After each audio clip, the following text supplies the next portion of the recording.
prior to that, I put a lot of my self-worth in people that I dated. Like, it was just always, it became quickly like a sense of identity for me. And so he was talking, the whole sermon was really directed towards men. It was valuable to everybody, but when he said, when the mom of a family embraces, comes to Jesus, 17% of the families will follow. When the kids embrace Jesus, it was like 18%. When the father comes to Jesus, 87% of families follow.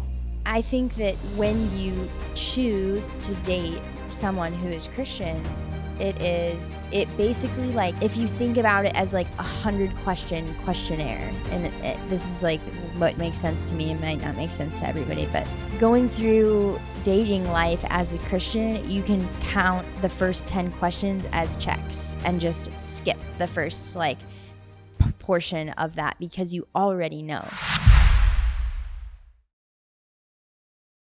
What's going on, guys? My name is Mark Anthony Joe, and welcome back to the Good Omen Podcast. It is my hope and it is my prayer that that you get some value out of today's episode. I'm really excited about it. Got a third appearance from a very special guest on the Good Omen Podcast. This is your third appearance, right? Third one. Yes. You're the most special guest because you come on the most. But I'm really excited about this episode. I really hope that it is thought-provoking, that it is inspiring, that it is what you need, even if it's something that you didn't even know that you needed. Before I get started and before we dive in, I just want to remind all of you guys that that Omen Coffee Co. We put this podcast on. We produce it. We pay for it. We invest the time, the energy, the effort, and the money to make this show possible. And it's cool. It's a labor of love. It's a passion project. It's something that I think, it's just, I don't know. I come into every podcast and I'm like, man, if one person, listens to this and really is moved by it in a way that is meaningful and significant in their life, the direction of their life alters at all, in a positive way, then it was worth it, And so it's not to say that I need anything in return for it, but if you could just like this episode if you're watching on YouTube, or leave us a quick rating if you're listening on Spotify or Apple Podcasts. That really is that's enough. The goal is just for this message to reach as many people as possible. And I'm not sure if that helps at all, but it is the most within reach thing that I can think of. And it only takes 2 seconds. So all I ask for you guys in return is just make sure you've left us a rating. Make sure you share the show if you get value out of it. And if you watch on YouTube, just make sure you're subscribed to the channel. I don't think it costs you anything to subscribe. Now, without further ado, Grace and I, and if you're new here, Grace is my fiance. We're getting married 1 week from today. Off the market. And so wanted to come on today and, record. I figured this will be the last time I record an episode before we get married. And so it only seemed right to invite her on the show and talk a little bit about, the engagement process, how we got here, what our relationship has been like up until this point, and honestly, our relationship has taken some like really sharp turns along the way.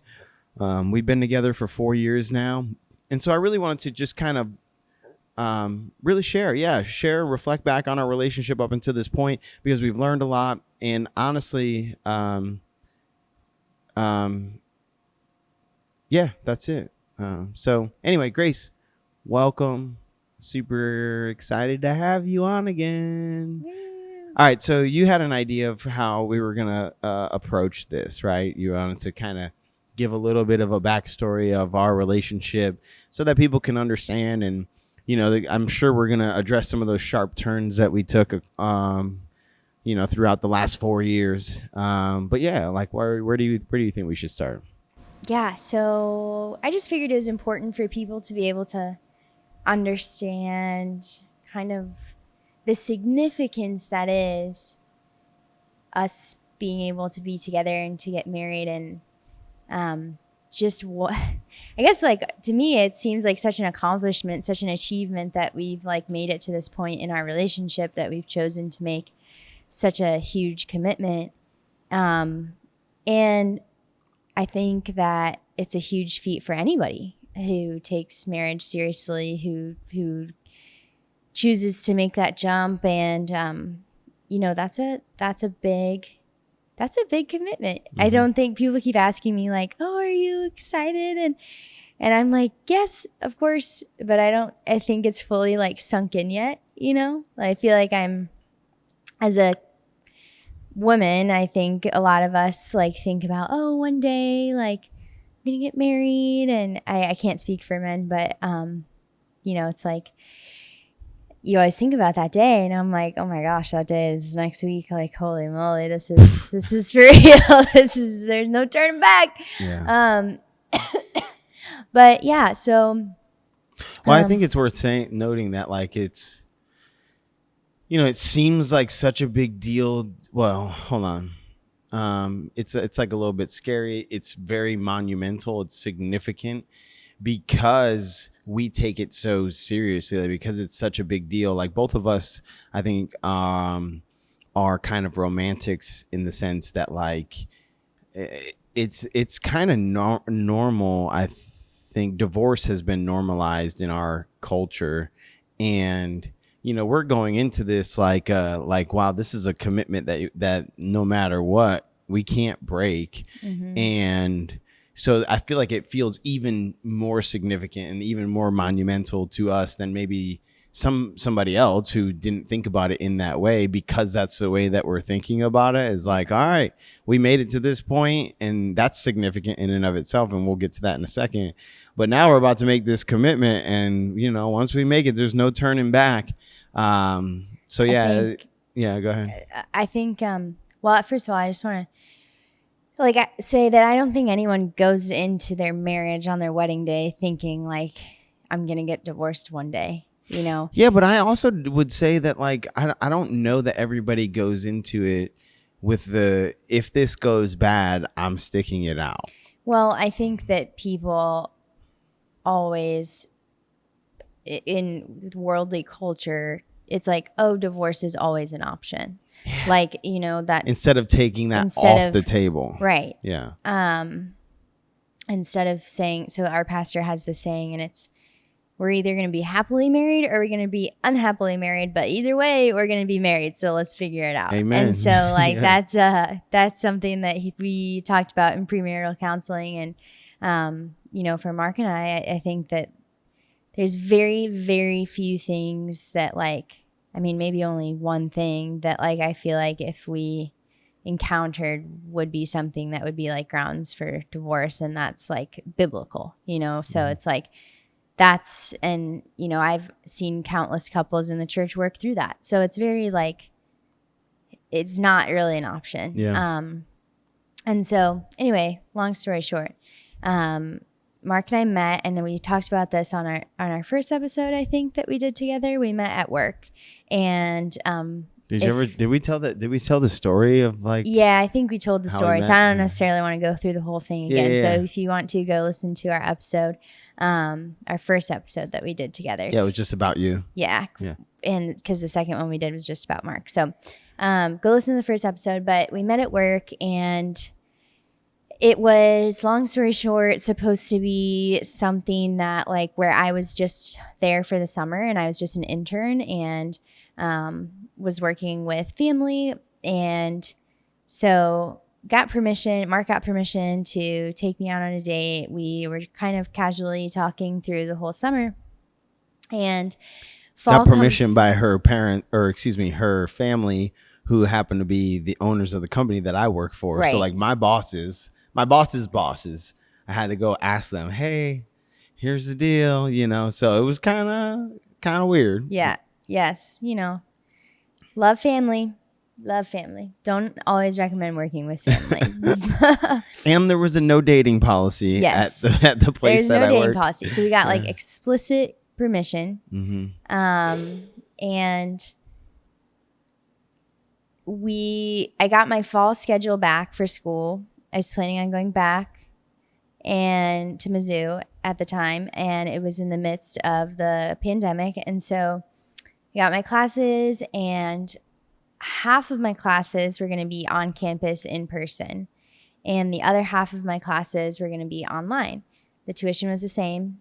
The campus was completely closed. They were, if I'm remembering correctly, you had to download an app on your phone and they were doing like contact tracing. So if there was a reported case of COVID, then they would trace whoever was at that location at that time, and then you were required to quarantine. And I was supposed to be living in an apartment with 3 other awesome ladies. But I was just like, I have such an opportunity at this company. I've really enjoyed working here, and I'm just going to see if I can transition to having all of my classes be online so I can stay and work. And yeah, so that's what I did.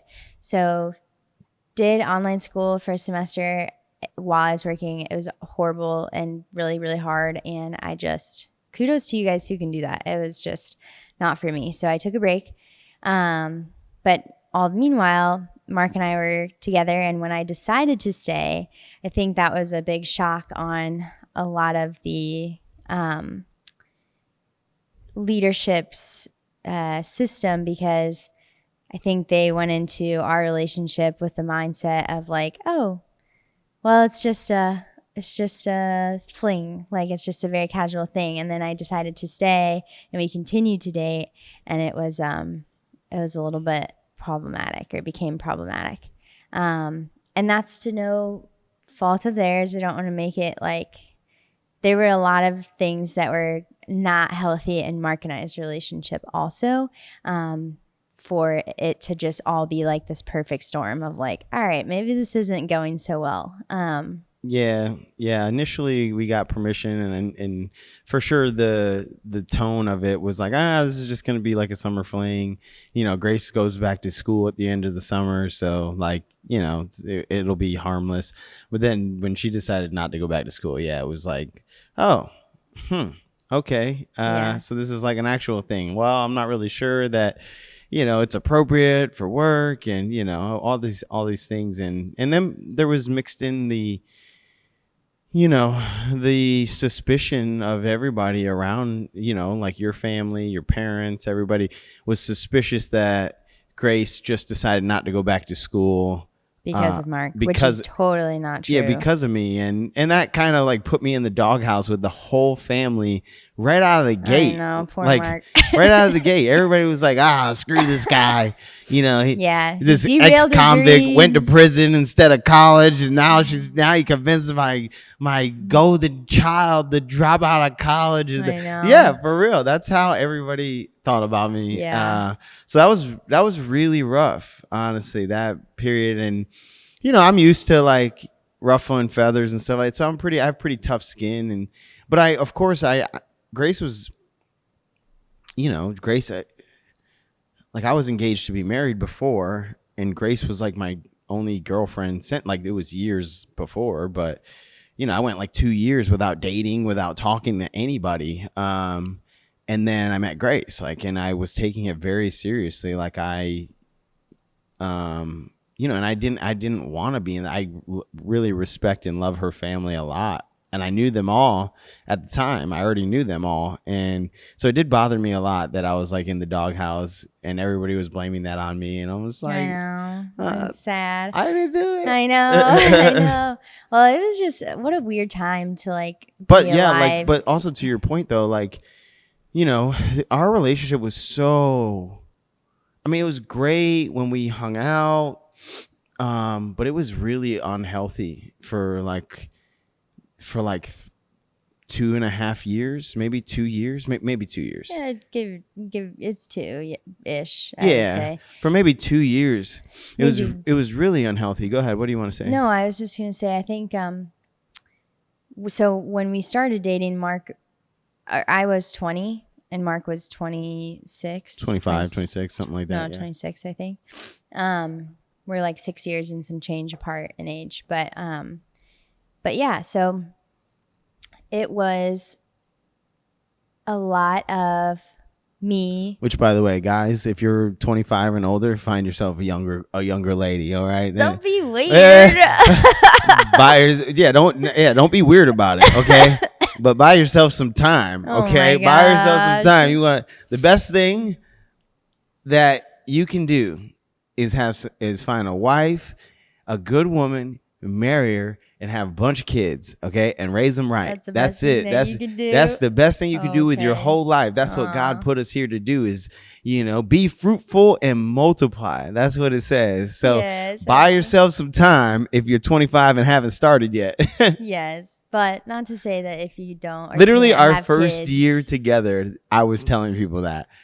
In our first year, we just got together, and I'm like, and they're like, yeah, isn't Grace pretty young? I'm like, oh yeah, Ew, because you make it sound so creepy. well, the way I was really thinking about it, which was crazy, is I, when I went to prison for 5.5 years, and I really felt like I lost 6 years of life. Like I didn't. I had those years of experience, and I learned a lot and all this stuff. I really fundamentally changed as a person through that time, which was good. So life existed, but I felt like I was removed from actual life for 6 years, and I lost all the and so when we met, and you're 6 years younger than me, I'm like, oh, this is cool. I'll just kind of buying back that time, at least in that one little area of my life is so. So I keep you young. You keep me, well, yeah. No. Also, they say black don't crack. Oh I'm already, gosh. yeah. Well, yeah. You know what? We went to City Hall to get our marriage license, and the clerk, she could not believe that Mark was 31. She was like, what? Yeah. Anyways, but I want to circle back and just say one thing, because I do think that we're all, generally speaking, called to marriage and called to be in covenant. That's a direct call that God gives us in the Bible. But there are lots of people who have an incredible call on their life that don't have kids, that are single. So Mark and I don't mean that to be discouraging in any way, but I think more so we mean to be encouraging in the sense of we're so excited to embark on this journey, and every single one of our married Christian friends have been the utmost encouraging to us, and just so excited and supportive of us making this jump into marriage. So anyway, but yeah, so it was unhealthy. But I think part of that was my immaturity, because there was a lot of transition that was going on in my life at the time. I was in college. I was literally in the party scene of college. I was like, woo, fun. I still very much so took my responsibilities seriously. I was always a great student and always had a really straight head on my shoulders. But yeah, I mean, I and not just with Mark's relationship, but prior to that, I put a lot of my self-worth in people that I dated. It was just always, it became quickly a sense of identity for me. And it was I can get attention from you. I feel like I can pour into you, and that gives me purpose in a sense. And so that's what happened in the beginning of our relationship. I was 100% in, I was doing wifey responsibilities with nowhere near a ring on my finger. I was sweeping this man's house. I was doing this man's dishes. But Mark has had it so good for so long. But it's not his fault. It was me. It was me volunteering to do all of these things because I was like, oh, he'll like me more if I do all this stuff, which, I mean, I don't know if that was true or not true, but it's irrelevant because I just shouldn't have.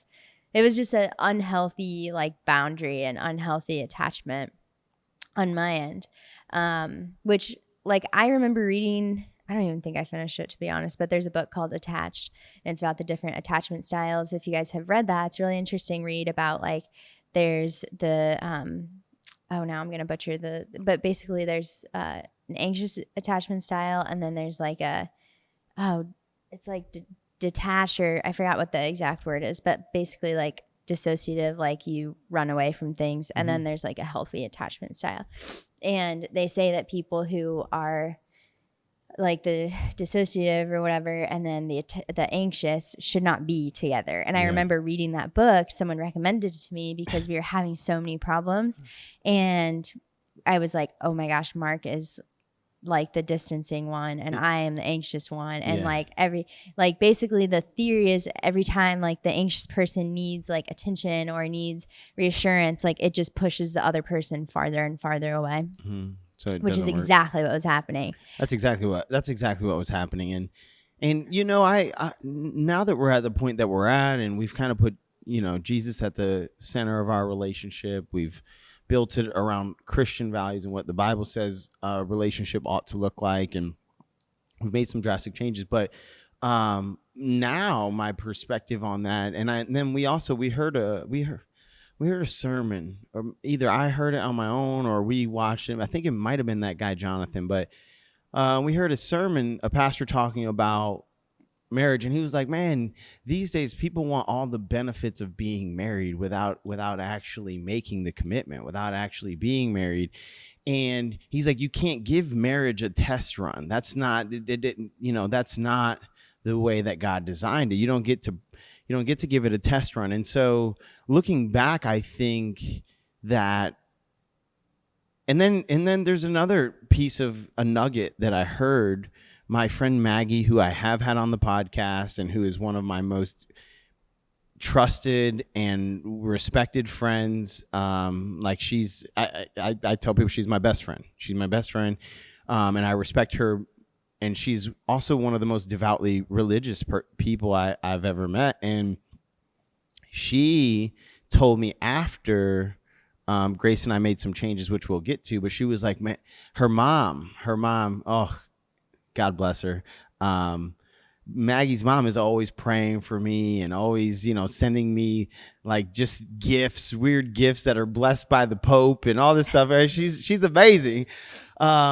She told me that her mom told her that the way she described Grace and I's relationship was that we were inviting the enemy, we were inviting the devil into our relationship because of the way that we were conducting it. And we were living together, we were having sex before marriage and all these things. And so combine that with the, we're kind of just, we were showing up as if we were married without actually being married. And now looking back, I think that contributed to why it was just so toxic, like on a spiritual level, it was just so toxic. And we just butted, and there was no patience, there was no compassion, there was no compromise, there was no security. Yeah. There was a lot of insecurity. There was no trust. It was crazy. Well, I think the security is huge, right? And I think we as women are innately just designed to desire a secure environment, especially like when you think about a woman who is a head of her household. She needs to have full trust in her partner to be able to provide for her so that she can manage her home. And I think a lot of that, they say in marriage, in that two become one. And when you try to, or when for us in our instance, we were trying to make one out of two, and it wasn't like it just wasn't working. Like we were trying to be one, but we are actually two. We have two separate bank accounts. We have two separate lives. We have like no sense of like financial security was a big one for me. It's like, okay, I'm still responsible for all these bills and all of the stuff. You're still responsible for all of your bills, but like then we have all the stuff that we're supposed to pay for together, and it's just like we have these businesses that we're starting. Like it was just all this stuff, and it's like, who's to say that one day, like I'm investing so much time, so much energy, so much, like I was like literally here 5 days a week for months. And I say here as in the coffee shop, and and there was no promise that it was even going to work out. It was like, that was terrifying to me. I think that like that was always something that I subconsciously, I don't think we ever openly, maybe in one or two like discussions that we had, but like I think underlying that was always something that was like very discomforting to me, because it's like I feel like I'm pouring, like I'm 100% in. I know that you felt the same way, but it just wasn't always something that like you. But the commitment wasn't made, right? And that's that. I think that's why I feel the way that I do now. Is like, and what the pastor was talking about when he was like, you don't get to give marriage a test run, because when you're if you're not married, at any point there can, and this happened at several points in our relationship, where we'd get into a fight and I would just be like, well, screw it, let's just not be together, let's just, and I'd Yeah. throw I'd throw the towel in and say, maybe we're just not meant to be together, or if you don't like it, you can leave, or you know what, I'll leave. And several times, and that's one of the, first of all, I regret so much that we have those memories now, because they're scarring. That's I'm ashamed of those, but that's one of the worst things that you can say. When you're not married, though, and you're living as if you're married, at any point somebody can do that, and it's very easy to do it. But when you're married, it's not quite as simple as, well, then if you don't like it, you can leave. Like it's just not that simple now. Now it's very complicated. And then also, especially if you take the commitment seriously, it's just not an option anymore. Right.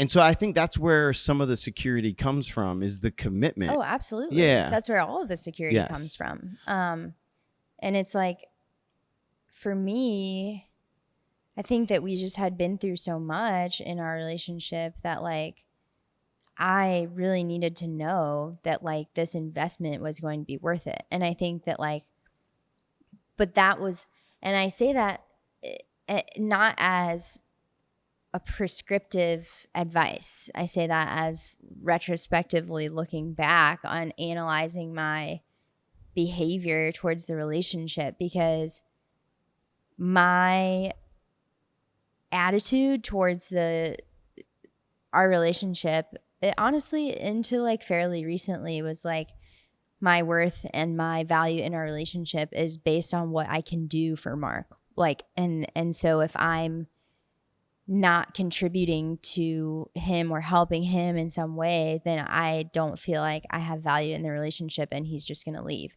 So what that caused me to do was like not fully abandon all the things I had going on, but just add a crap ton of stuff to my plate, spread myself so thin, and try to pour into all these different buckets, and not really like, I think it was just so like off target, like as to what dating should be, because it goes exactly back to like us trying to like fit, like to test run marriage. But like, I think that dating should be an opportunity for you to get to know someone and like still maintain everything that you have going on. There's such a healthier way to do it than the way that we did. And looking back, it's like, can you still like live your life and enjoy time with this other person and still figure out like their character and figure out what makes them happy, figure out who they are as a person,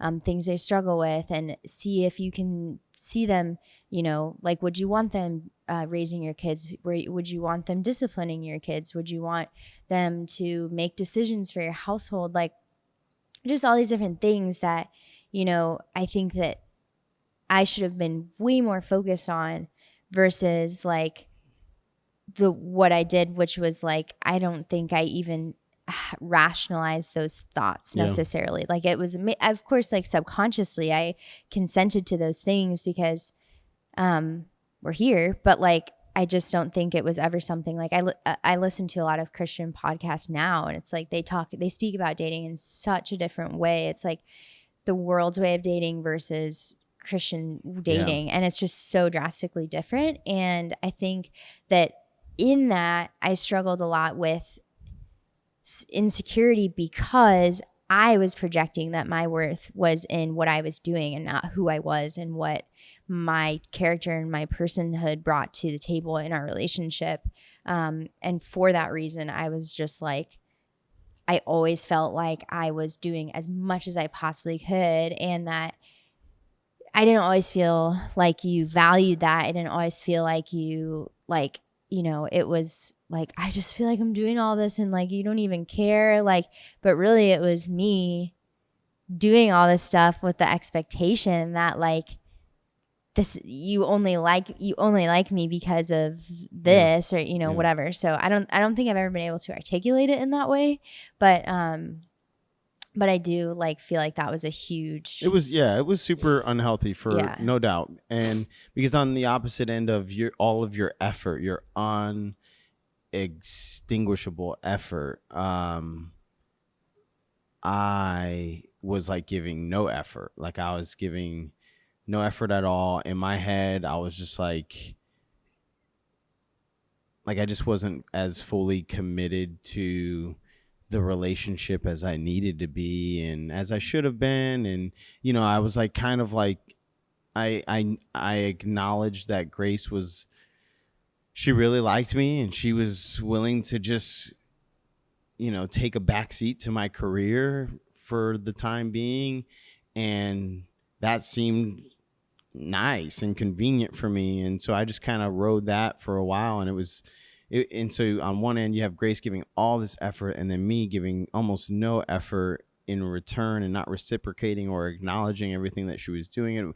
And then of course we were enjoying, when we say we were kind of living as if we were married, we were enjoying the intimate side of a relationship where Grace would sleep at my house several nights a week, and we were being physically intimate with one another,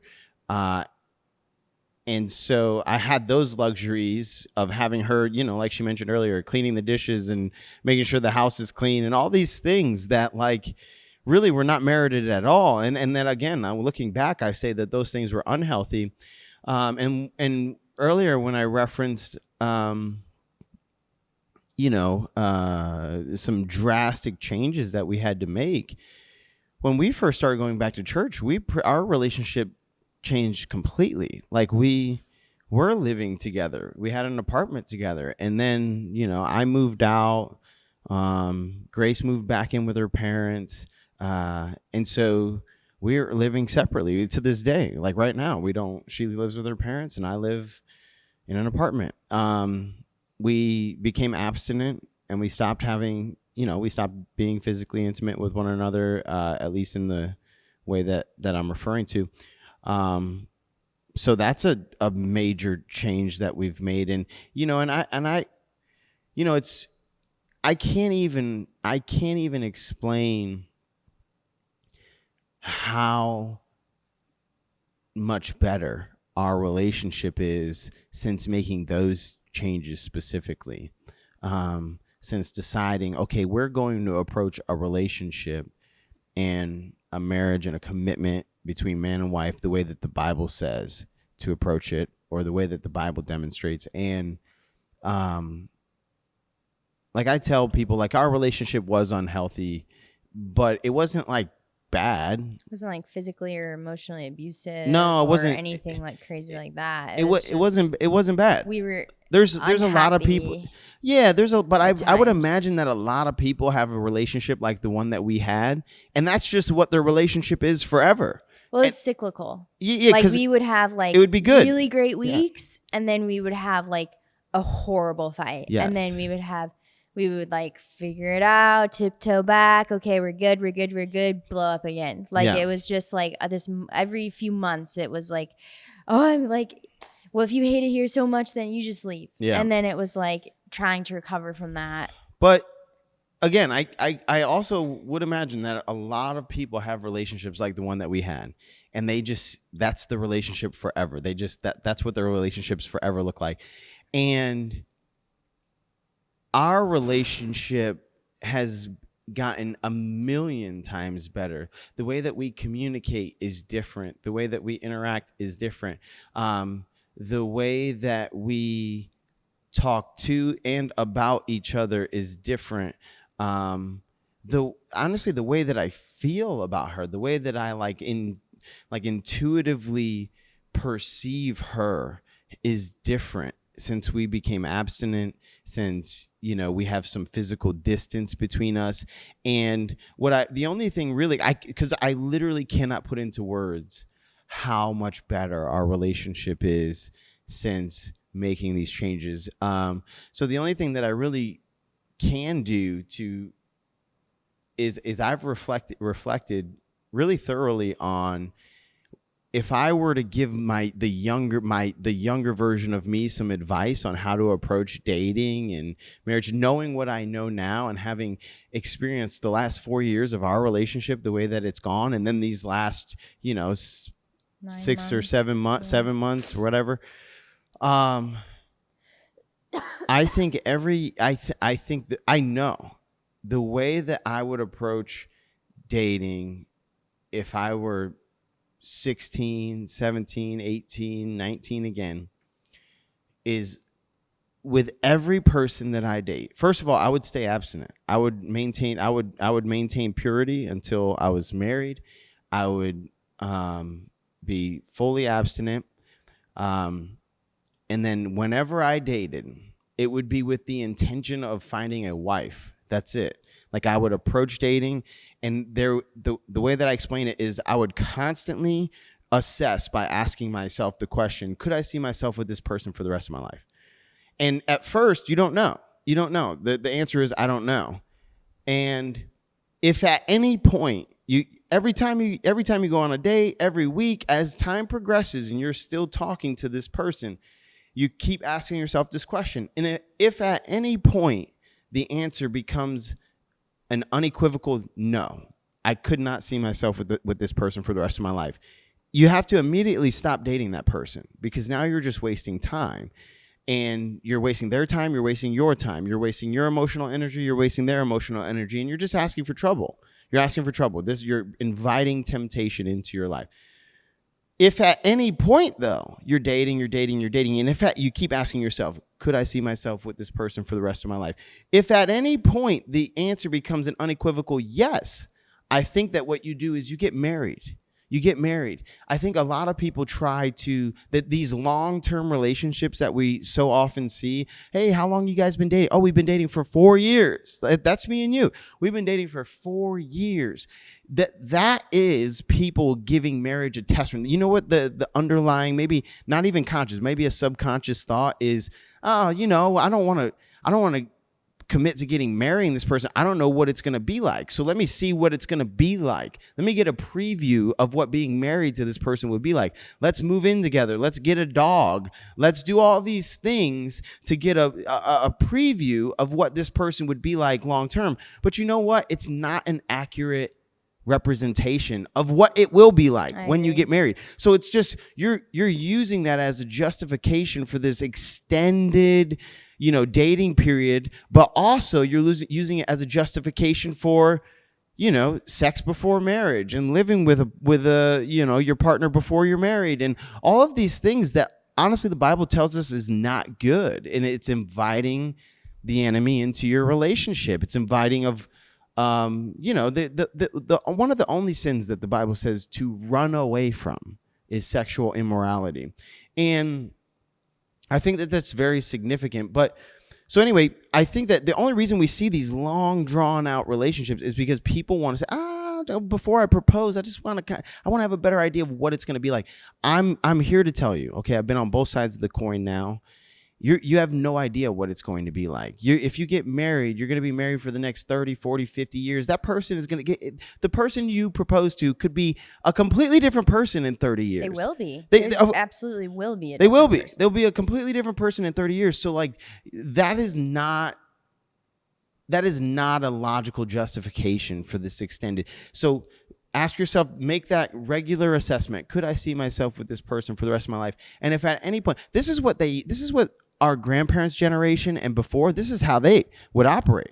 This is why a lot of you will have grandparents that got married when they were 17, or they got married when they were 18, and then they were married for 60 or 70 years.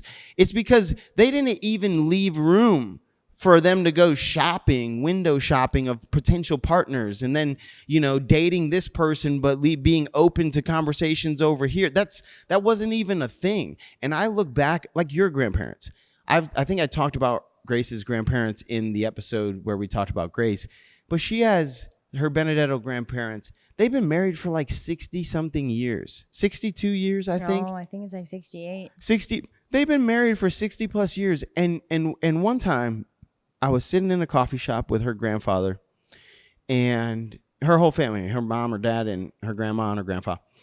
And we're sitting there talking, and her grandfather out of nowhere just looks over at her grandma, Bev, and he's like, "You see that woman right there?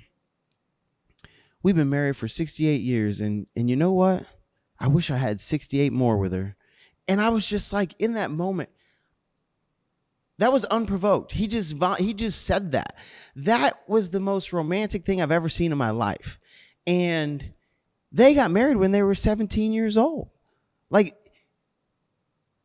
I said to myself, whatever that is, I want that. I want that. And I just think that you can't have that if you're approaching it any other way than the way that they approached it. You really, you don't get a preview of what it's going to be like. You make the commitment to figuring it out no matter what it ends up being like. And that's what they did. And so, yeah, if I could give this is my biggest takeaway from some of the drastic changes that we've made in our life, is if I could give my younger self some advice on how to approach dating, that would be it. Is only date with the intention of finding a lifelong partner, save yourself for marriage, maintain your purity, and then assess, could I see myself? And that assessment, part of that is those questions that you highlighted earlier of like, could I see this person raising my kids? Like, one of the things I love the most about you is like, I know that you'll be a great mom. Like, you're like, we have, both of us, because people are, the internet loves me, and they're going to have a field day with this, but Grace and I have we believe in traditional gender roles. Like, Grace wants to be a homemaker and a mom, and I want to be a provider and a caretaker, and that's just how we operate. That's how we're wired, both of us as individuals. I'm not generalizing. Yeah, me and you. Yeah. That's how we are wired. Yeah. And this is not advice for everybody, but we're just speaking in terms but my point is, when I look at Grace, like, I know that the woman I want to spend the rest of my life with, I don't want her feeling like she has to go out and provide for our family. I want her to want to stay at home and be happy in that role. I don't want to force anybody in that role. I want her to want that. And that happens to be you. You want that. That's what Grace wants. She wants to just take care of the house and bake cookies and have kids and be nice to our dogs. And so that those are the kind of questions or things you need to be looking for. What do I want in a partner? Mm-hmm. Do I want, a homemaker, or do I want to be a stay-at-home dad and, mm-hmm. And want a woman that's going to provide for our family? Like, you just have to know, what are you looking for in a lifelong partner? And then, yeah, I would again, save yourself. Oh my gosh. I think sex was so toxic for our relationship. And there was nothing wrong with it. Like, but it was just so toxic because I think it drives the wedge of that insecurity that you were talking about. You're giving yourself to somebody. It's a spiritual soul tie. It's a spiritual thing. Mm-hmm. And you're giving yourself to someone completely who you have no security with. Right. There is no commitment there. Right. I mean, truly, it's the most vulnerable place that you'll ever be. Mm-hmm.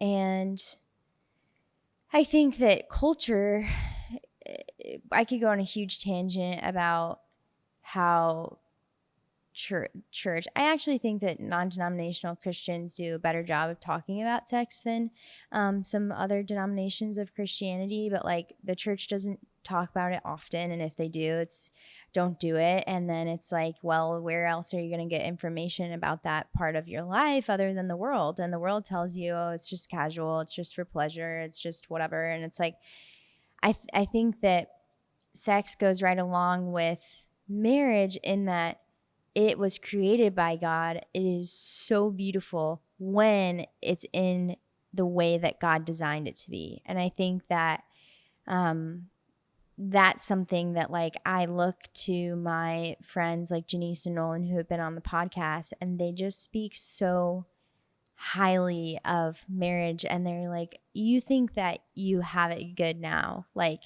but you just wait. Like, it's like God's anointing when you're walking in step with what he wants for your life is just so heavily placed on you. Like, you think that you're blessed now, and you are, but like, wait until you see God's hand on your life when you step into marriage, when you step into this covenant that he calls you to. And I think that, you know, I want to kind of touch on dating, and like in the sense of when you are dating, because I know that you, Mark, had mentioned asking these questions. Can I see myself with this person forever? You know, and assessing that. And I think that so often it's like very scary to date in a world where you're unsure of what another person's values are. And so I think, you know, it's like, for example, something, this is a small example, but something that like kind of always I struggled with is I grew up Catholic. I went to Catholic school and had great experiences at Catholic school. I know not everyone does, but I really enjoyed my experience. And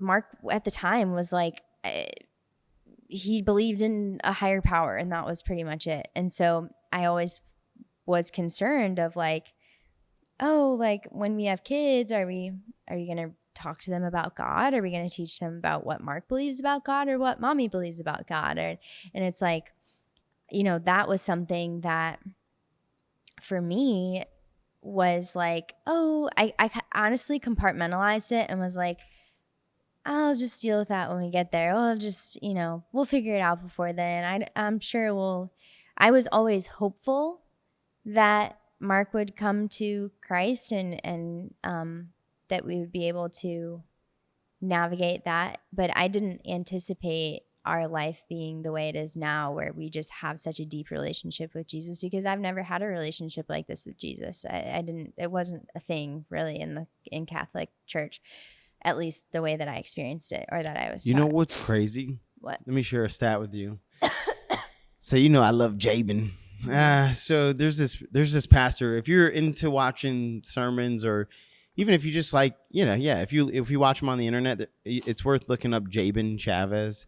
He's from City Light Church in Las Vegas, but he's probably my favorite pastor to watch online. My favorite pastor is my pastor, Pastor Joe, and he's the bomb.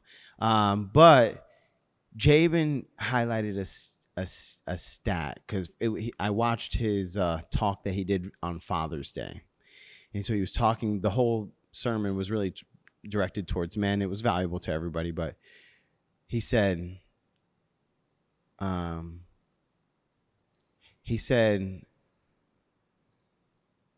it was like 17% of families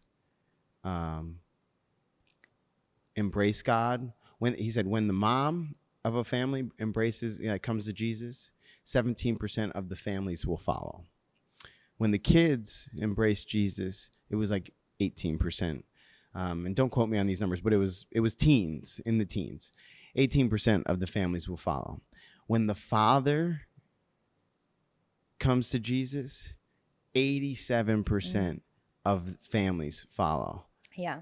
And that was just such a mind-blowing statistic. It was minuscule. It was, 17, 18% when the mom's the first one to come to church, or when the kids are the first ones who want to go to church, when the father's the first one to come. And it's cool because when he said that, it blew my mind, because it's what happened with us. You grew up Catholic, but you weren't really practicing. I mean, you read your Bible and stuff like that, but weren't going to church. You weren't really involved. I never heard about it. We didn't pray, And then I decided, let's go to church one day. I just randomly, hey, let's go to church. I think I want to go to service. And we went, and oh my goodness, we have an actual relationship now with Jesus. Like, we're very involved. And that's hearing that that statistic, it reminded me so much of our relationship, and it showed me that like that's real. Yeah, absolutely. And I think too, like, I hate to keep harping on security, but I think for women it's just so important. And it's especially dating nowadays, it can be like you're literally just shooting blind trying to like find people. And I think that something that was a huge game changer for us in our relationship, like really the pivotal point, I would say, for me, is when Mark accepted Jesus, when he started going to church. I wasn't even like as nearly as devout of a Christian as I am today. Yeah.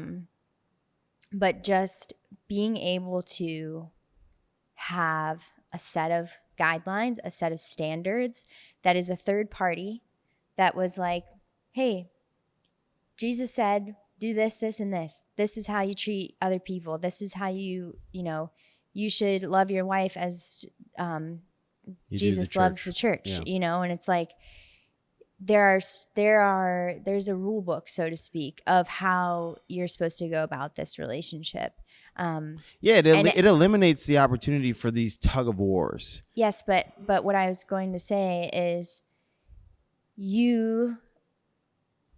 that adds in a sense of security when you know that the person that you're dating adheres to those same values. Like, if you find someone who loves Jesus, who reads the Bible, who knows the Bible, and who's constantly in pursuit of a closer relationship with God, it's like that immediately lets you know, hey, we're on the same page. Mm-hmm. Like, I can hold you to the standard, and I expect you to hold me to the same standard, because it's our responsibility as brothers and sisters in Christ. Yeah, and there's no reassurance that the person is going to be perfect, but there is at least there's a guarantee that they're not. Yeah, there's a guarantee that there's not, that humanity. They're not. But there's at least that, like, hey, we both have this in common. We both agree that this is the standard and that this is what we strive for, and and that's it's a great foundation to lay to build a relationship upon. And this might sound extreme to people, but like, if you are a Christian, speaking as a person who called myself a Christian, who went into a relationship with someone who was not, I mean, that was one of the most difficult journeys that I've been on in my life. Mm-hmm. And it was incredibly hard. And I don't know that I would recommend it. I mean, I think if you are a Christian, it's important to look for someone who's also a Christian, because that is the security that you need, that Christianity affords for these relationships to be fruitful. Like, people look at specifically younger Christians, and people who have short engagements, and they're like, how can you know that this is the right person for you? You're making such a huge commitment with such little grounds, in a sense, to base it off of. Like, they think about it in the worldly test run type of way. Like, you barely know this person. You see it all the time on social media when Christians announce their engagements or relationships. They get so much backlash because it's not in the way of the world. Really? Oh yeah, all the time. But I think that when you choose to date someone who is Christian, it basically, like, if you think about it as like 100 question questionnaire, and this is like what makes sense to me, it might not make sense to everybody, but going through dating life as a Christian, you can count the first 10 questions as checks and just skip the first portion of that, because you already know that this is So you're good there. You're good that you align on all of the most important things. Now, what you need to figure out is all of the nuanced things. Like, can you stand each other?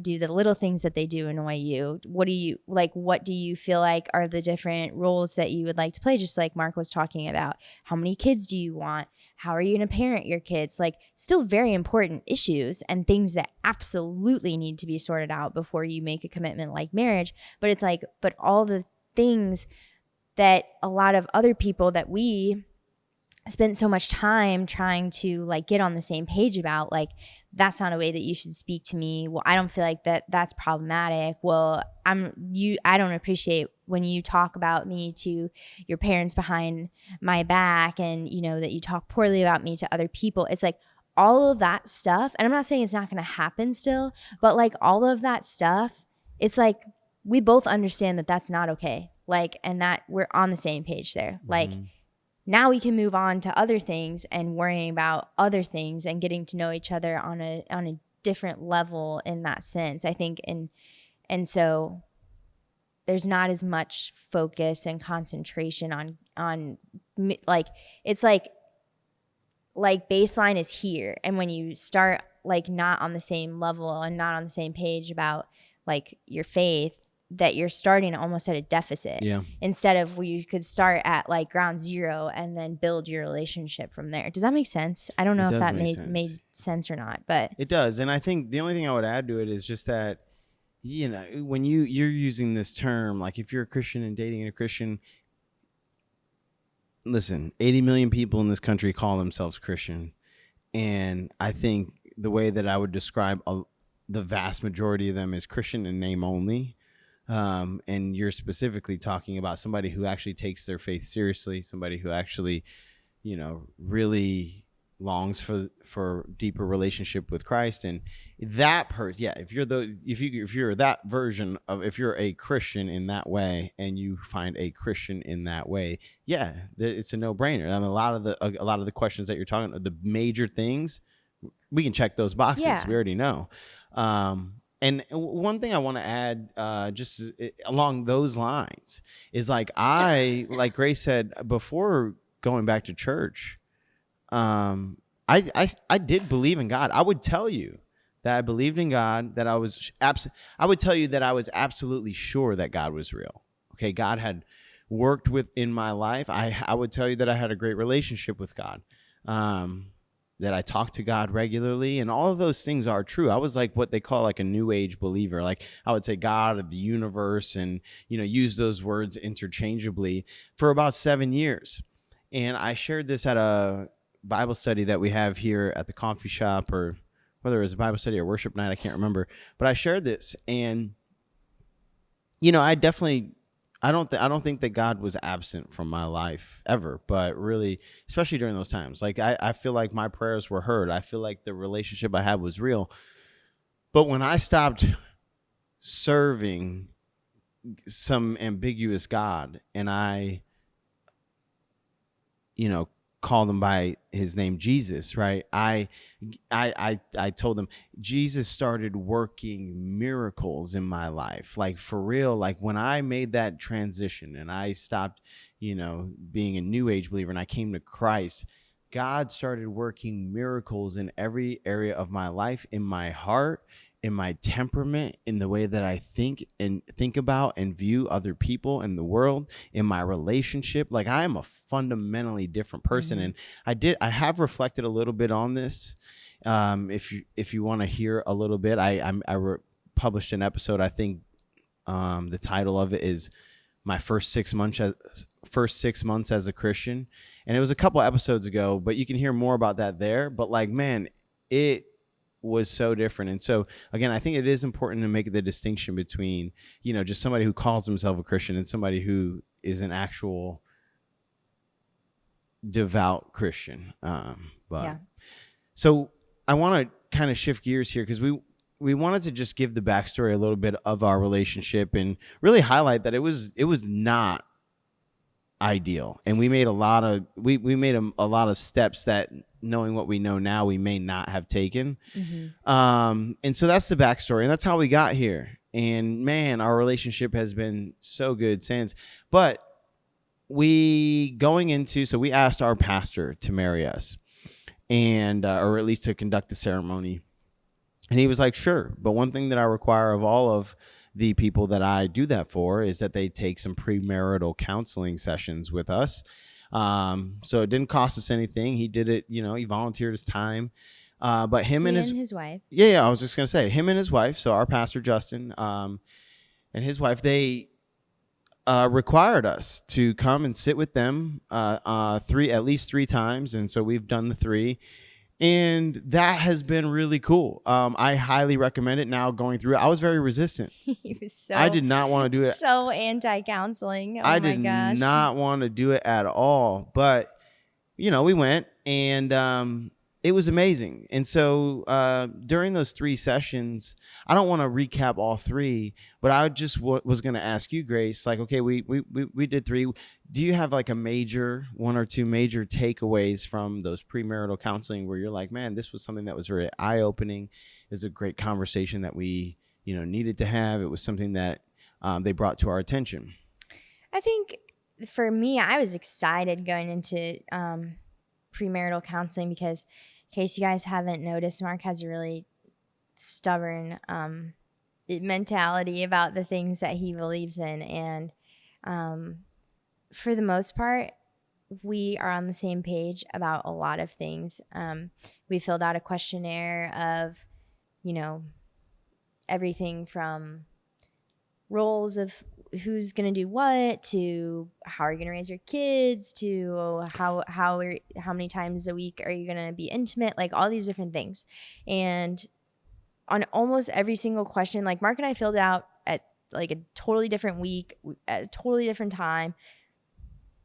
We didn't have any communication as to like what we answered until afterwards. And so they were like, it's crazy. Like, they actually asked us if we filled it out together. And I was like, no. And they were like, your answers were almost identical for every single thing. For literally everything. Which is cool. I thought it was so cool that we were like on the same page. And honestly, like, I appreciate them so much because they were like, you and Mark seem like you're really great communicators. And like, truly, I feel like that's the last way that I would have described our relationship. Like, I really don't feel like we communicate that often and that well. But I guess maybe in the last few months we've gotten better about it. But like, yeah, I feel like honestly, that is somewhere where I would have said that we needed improvement, and they were very complimentary of it. So that was interesting. It makes me wonder like what's going on in other people's relationships for people to say that because I know how much room we have to grow in that area. So I'm praying for you guys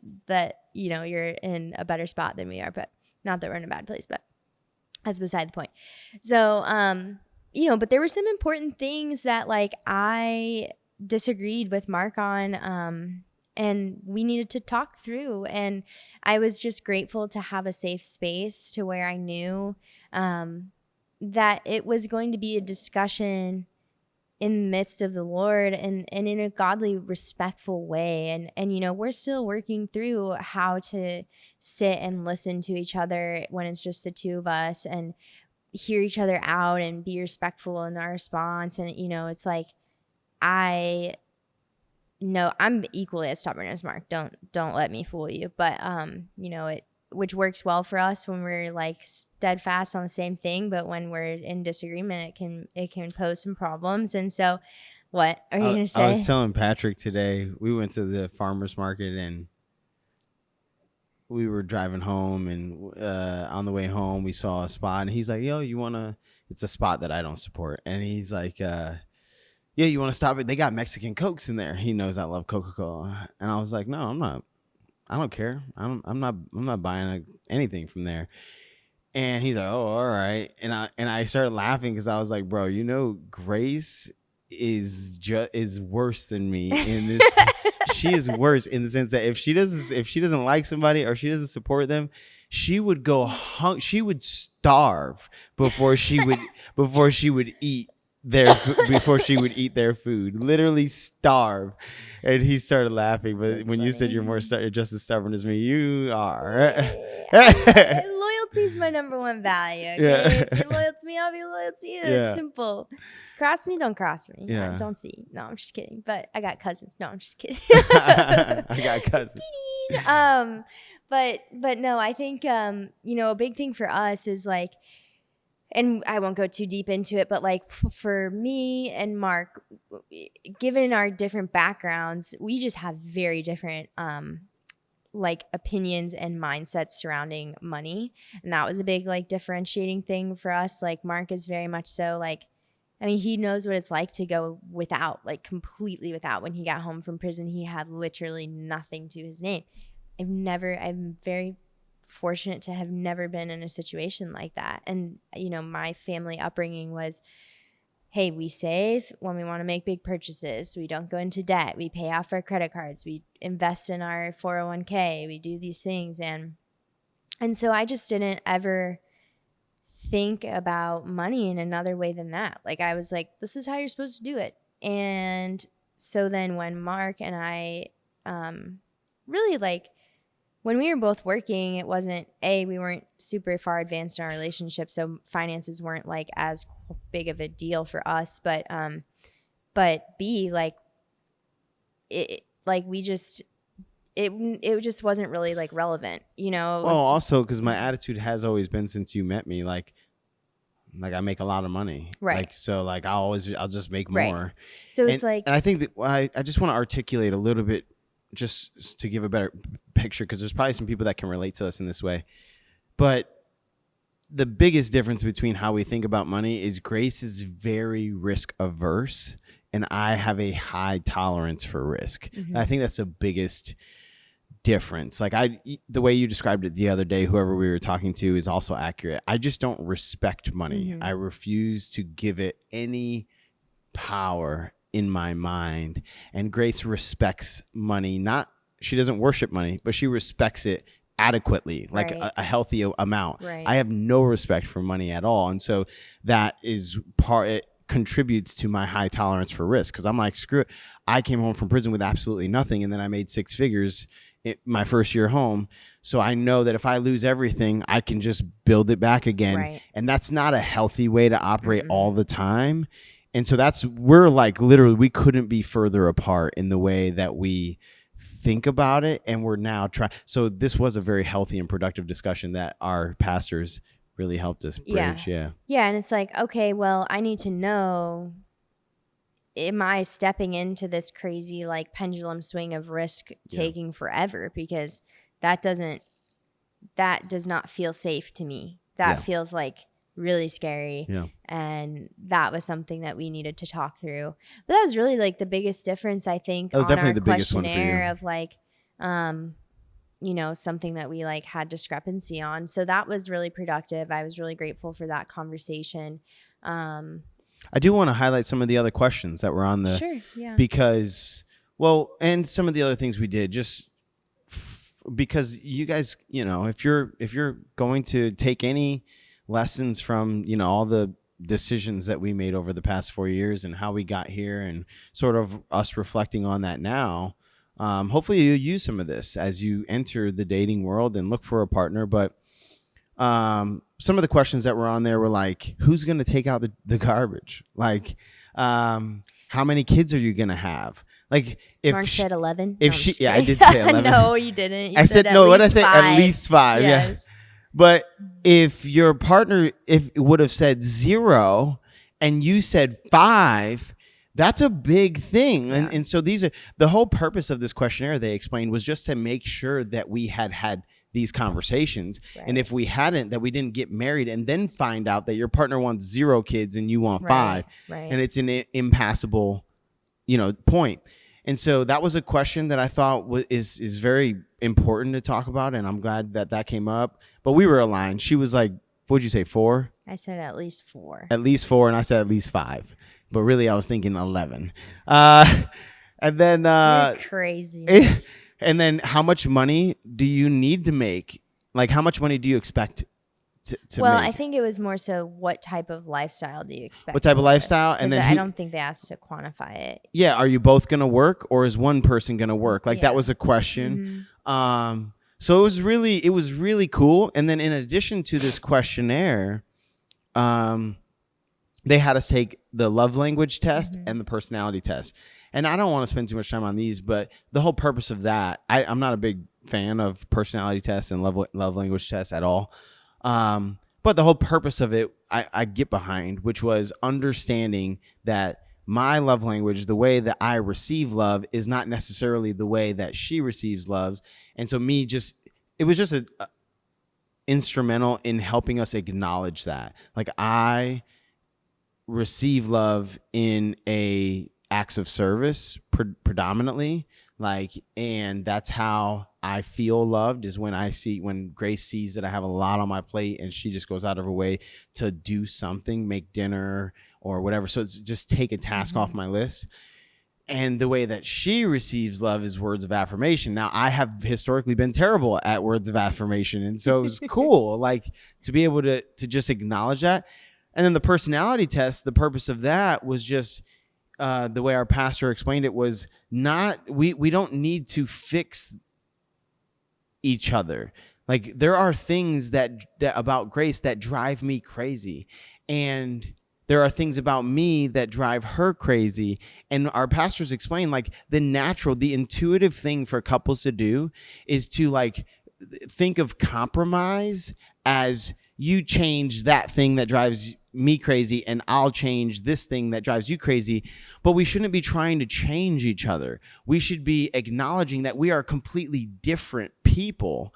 And in compromise is me giving you space to be who you are and do the thing that drives me crazy, but just understand that it drives me crazy and maybe don't do it quite as often. And you giving me space to just be me, even when it drives you crazy sometimes, because that's compromise. Compromise isn't changing each other.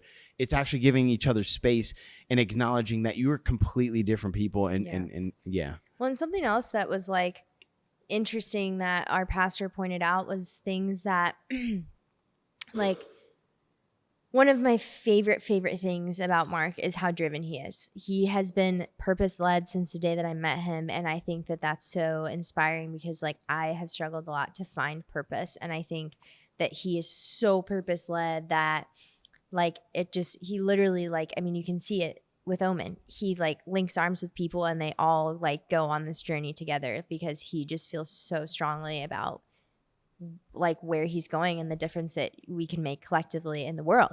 That's one of my favorite things about him. But my pastor was like, it's oftentimes we see that those things that we value about other people the most, specifically your spouse, can quickly turn and become the thing that we resent about them.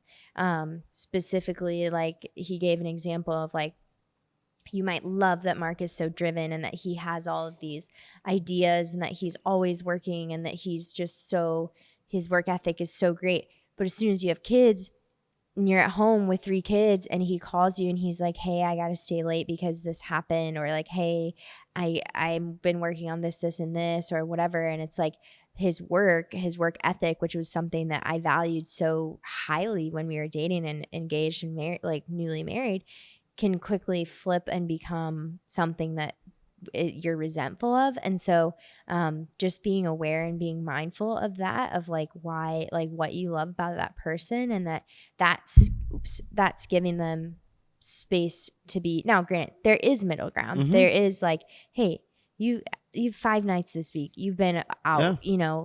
I really do need some help. This is a team effort. Like, and that's something that's total grounds for a conversation and some change. But yeah, I just think it's like, it's cool to be mentored and to have someone pour into you. They've been married for 14 years, just having them be so open and honest about things that they struggled with and ways that they conduct themselves in their marriage, things that they choose to do, and not in like a, hey, this is what you have to do type of way, but like a, hey, this is what's worked for us. And like, I know that it's worked for other people too. And if, you guys like would like to, we definitely would be happy to help you walk in this way. Yeah. So yeah, I'm definitely grateful for that. Yeah, that But was the premarital counseling. Okay, going again. I really was not looking forward to it, but it was actually very very life enriching, life mhm, giving. It was very eye opening. There's a lot of stuff that like like just that shifting the perspective of what compromise looks like. Like that was a big takeaway. Like that was, for mhm. me, that was a really big takeaway. Is that compromise isn't her changing. It's me giving her space, to be who she is or whatever. That was really cool. The conversations, there were a few conversations that we had not had yet. And there have been many conversations as a result of just, our gears turning while we're sitting there with our pastors and listening to them talk to us. We leave and we've had many conversations that were very productive. So, big advocate, if and when you get to that point and you and your fiance or you and your partner right now are starting to think about getting engaged or getting married, doing some of that premarital stuff I highly recommend it. Well, and not just, I mean, our church has a lot of life groups for like, I realized that like we had a quick engagement. We got engaged on May 31st and we're getting married on August 10th. That's crazy. Yeah, we got engaged and are getting married 2 months later. Literally We should nuts. talk a little bit about the wedding though. It's gonna be fun. Yeah, but let me finish this Mm-hmm. point really fast before we move on. Our church has awesome life groups for people who are like seriously dating, about to get engaged, or they're already engaged. And it's just other like couples. And I think it's so important to surround yourself with people who have a similar mindset about dating and about marriage and about, like, I mean, think about if you are trying to build this beautiful marriage and walk in the way that God calls us to, but you're surrounded by people who don't treat marriage as in the similar way, who like look down on it, who are constantly, have wandering eyes, who just all these different things, like they're just very unaligned. Like Mm-hmm. it opens the door for you to start like hearing and processing that information, Yes.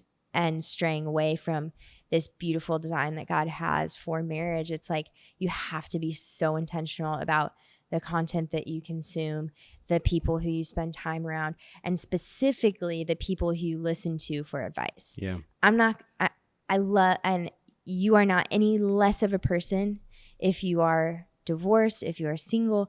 But if I'm looking for marriage advice, I'm going to look to someone who Like your has a grandparents. beautiful marriage that's rooted in faith, that has beautiful fruits. I'm not going to go to someone who's not in a place that I would want to be. And I think that's true for any area of life, regardless of, Yeah.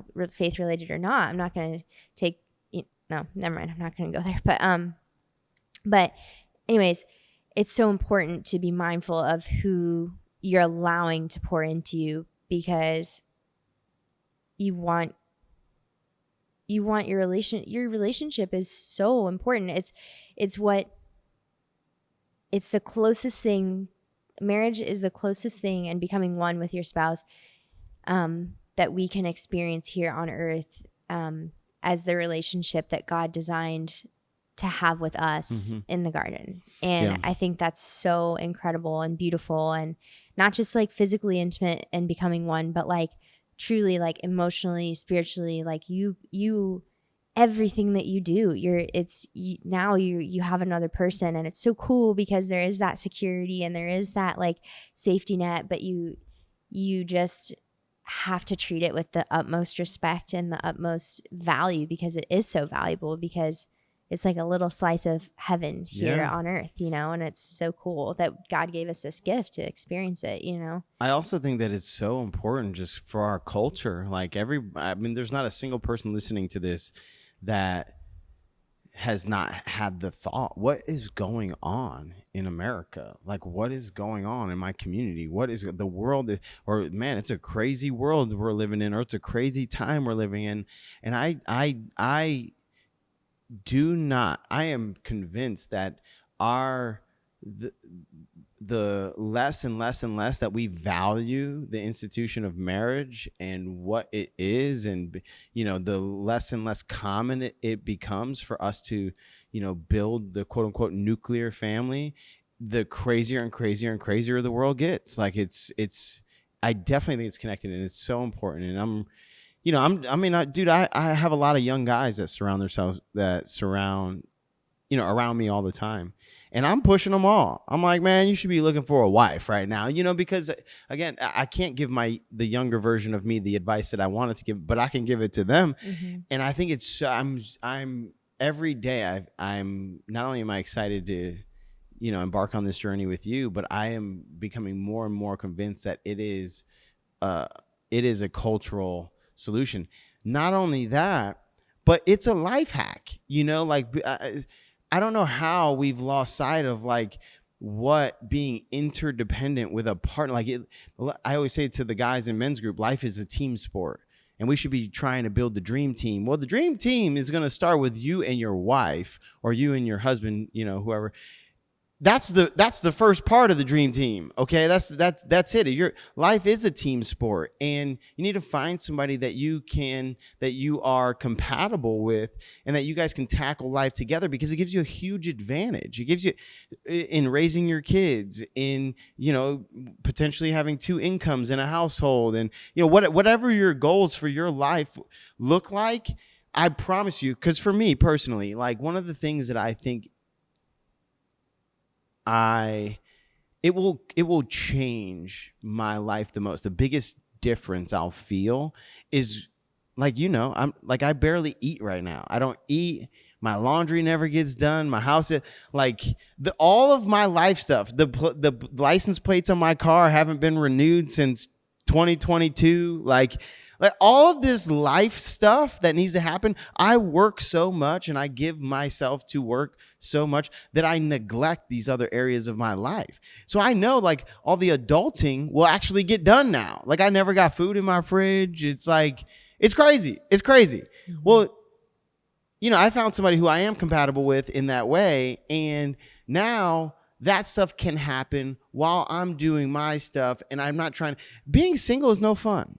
It's not like it is so overrated. But it's important. It is important, but it is so overrated if you do it for too long, because people acting like being single is so much fun. No, it's not. Your life, you have to do twice as much work as somebody who's married, and you have to keep up. You have to do all this stuff that like you could be splitting with a partner. And so that there's a very big practical benefit to partnering up and getting married. But anyway, so the wedding, I still don't know what I'm wearing. We're getting married next week. I have no idea what I'm wearing.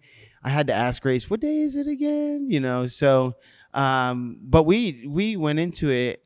We were talking about just eloping, just going somewhere, getting married. And we didn't want like a big wedding at all. But then we decided to have a wedding here where our friends and people could join us and stop by and help us celebrate. And but the compromise in between eloping and just getting it done kind of quick and easy and having a wedding was we were going to do something very small, very modest, very, so we weren't spending a fortune on a big wedding. And we decided to do it at the coffee shop. So we have an event space here at Omen on the second floor. And then we also have a finished patio on the roof. And so we're going to have a nice small ceremony with just our closest friends and family on the rooftop while we start the reception. There's going to be a cocktail hour in the event space. And, our friends, a lot of our friends and the people who are a part of our life now. And it's so funny because I always talk about the coffee shop and I say, you guys are not my customers. You guys are my neighbors, my friends. You guys are family to us. So a lot of people from our community will be, now on the second floor as kicking off the reception. But it's super excited for that. And then our honeymoon, we're literally the very next morning getting on a plane and going on a honeymoon. And I'm so excited about that because I haven't had a vacation in a long time. Like I don't even know the last time I took an actual vacation. Maybe that road trip which was what, like, May of 2022. yeah, that was over 2 years ago. Yeah. So Yeah, honeymoon the very next day. And I'm so excited about that. I feel like that is something, I haven't done it yet, but I feel like that is something that I would also highly recommend. Like, don't put off the honeymoon, because we almost did that. But I feel like if we would have put off the honeymoon, it would have got put off for 2 years before we actually took it.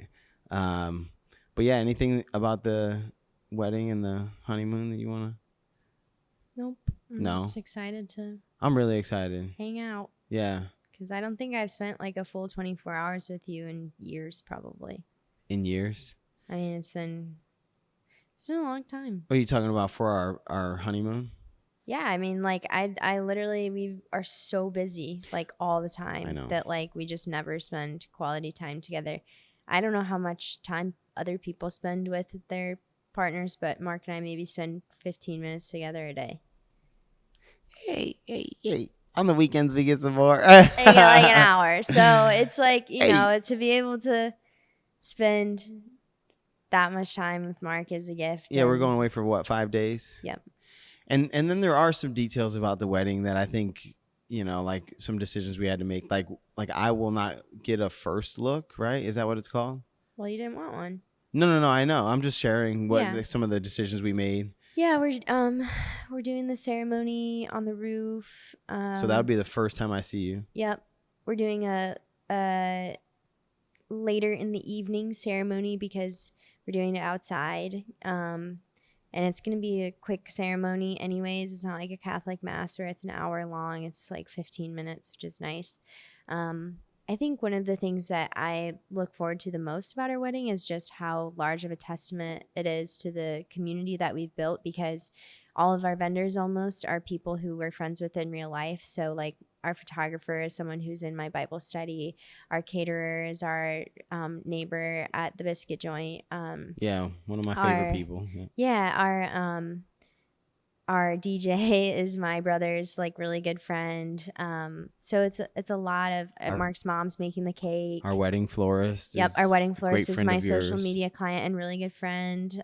So it's beautiful. I think it's, you know, not everybody can look at like, I think that Mark and I will be able to take a step back on our wedding day and look around and just really feel like so fulfilled, because it's in a way like something that we've worked really hard to like pour into all of these people, and like just to be able to look around and just be so filled with gratitude that all these people are choosing to show up here for us. And you know, I think that's really cool. So I'm looking forward to that. Yeah, not only that, but I think another thing, just having gotten this far into it and now it's all pretty much set in stone, or at least for the most part, like we went super low key, like super modest, I would say. I mean, it's still definitely going to cost several $1,000s, but our wedding is drastically cheaper and more affordable to put on than most weddings. I think the average, the average, it's like $38,000 in St. Louis is the average starting lowball wedding. Yeah, so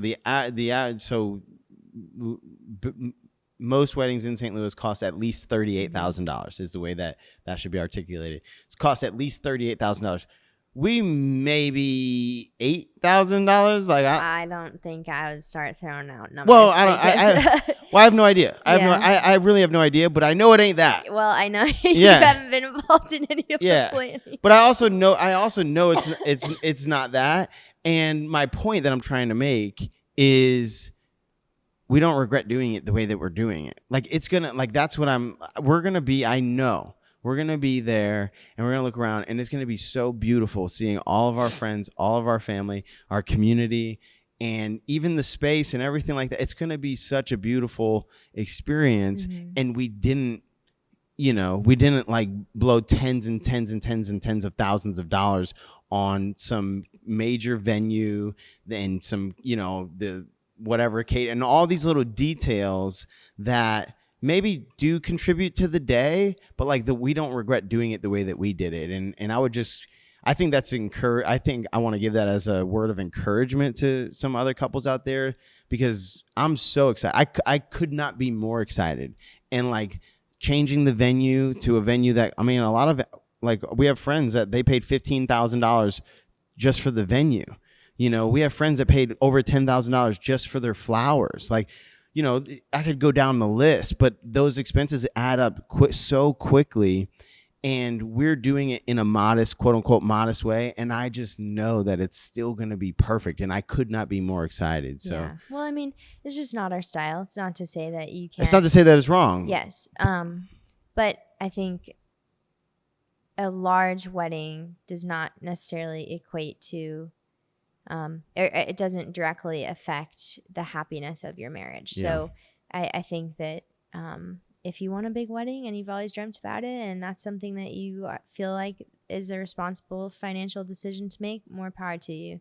But for us right now, it just didn't make sense. And it's at a special place with special people. And I think that's the most important thing to us. So yeah, we're really looking forward to it. I'm excited. I mean, oh my gosh, you guys, I can't wait to share all of the crazy things that we have moving in our life right now. Like, just so much is changing and so many things are happening. And, you know, I'm looking forward to it. This next year is going to be wild. Check back next August and see where we're at and all the crazy business ventures. And, you know, who knows all the things that will be going on then. I know. So last night at dinner, I'm like, all right, so I'm thinking about this over here, and then we're going to have this premium product, and then we're going to be able to incorporate it into this business over here.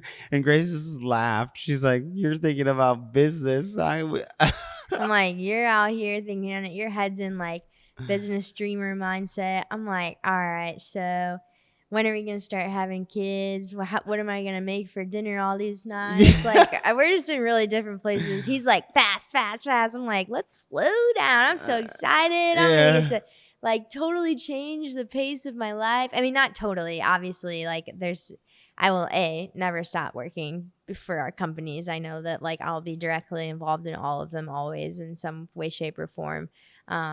But that our home's going to be crazy and fun and wild. And that's something that will always be fast paced too, but just fast paced in a different way. Like right now I'm doing a lot of stuff that I don't necessarily like love to do, quote unquote. And that's okay. That you're obviously not going to love every single thing that you do all the time. You go through seasons of life, but I love to host people. I love to bake. I love to like just care for people and connect with people, and I love fitness, and that's something that we're like hopefully gonna venture back into here soon. So lots of exciting things on the horizon, and I'm just excited that like we get to step into those things as a married couple and hopefully just give it our best and see what happens. So, or really God's given it his best, because I can't do any of this without him. So yeah, but cool. I'm excited. Well, thank you guys so much. And, you know, as always, if you have any thoughts, reach out to us, shoot us a DM. And if you enjoyed this episode, share it, tell somebody this is a podcast you enjoy listening to, leave us a rating, subscribe to the YouTube, and we'll talk to you next time.